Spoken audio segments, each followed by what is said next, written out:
Hello, everybody. Welcome back to the Wonder Wife Workshop, day number 2. Yes, I did change the name from Wonder Woman to Wonder Wife because of copyright infringement possible issues, so still has a nice ring to it.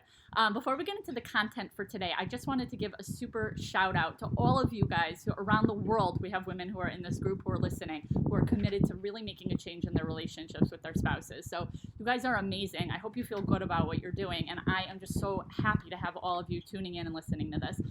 Also, a special shout out to the women who have been married for 30 plus years, who have signed onto this group because they're still committed to making their marriages fresh and beautiful and special. And they, in my opinion, are the true wonder wives of this group. And so, yay for you guys. Okay, so just to recap, we talked a little bit about how I'm drawing from some information from Dr. Mayer Wickler's book, 10 Minutes a Day to a Better Marriage. And then I'm going to be drawing from other sources as well throughout this series. So Dr. Wickler explains that oftentimes when we are having a breakdown in our communication, it's because there's one of 4 essential marriage communication skills that we are crossing the line. So I want to start tonight by looking at number 1, and that skill is expressing negative feelings in a constructive way. Soon we'll get to how to actually hear negative criticism and feedback without getting defensive, but let's put that aside for now. Right now we're just focusing on how to express it in a constructive way.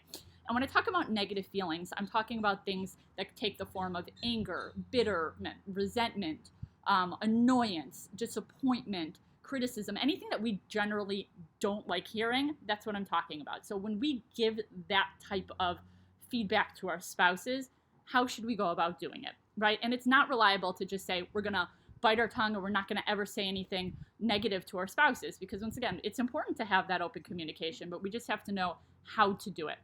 So there's 4 rules that I want to talk about today. Rule number 1, do not exaggerate. So using words like always and never, or saying things like, I was devastated by your actions or by what you did, right?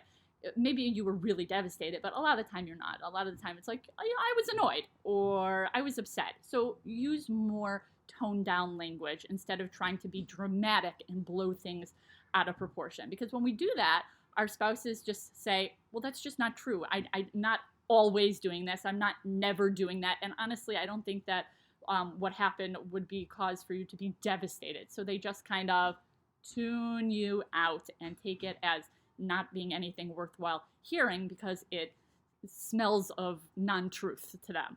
Okay, so that's rule number 1. Rule number 2, do not mind read. It is extremely annoying and frustrating for a person to be told how they feel. Better option would be to say, I'm trying to understand what's going through your mind. Can you please share with me what you were thinking? Or can you please share with me why you did what you did? As opposed to saying, like, you did this because you clearly don't love me, or because you clearly don't care, or you must be self-absorbed, or other demeaning things like that are not helpful in any way. The other thing is not to use you language, to try to turn it around. This is tip number 3. Try to turn things around to use I statements, right? So instead of saying things like, you never say thank you when I spend forever in the kitchen preparing dinner, to say something like, it makes me feel loved and appreciated when you say thank you.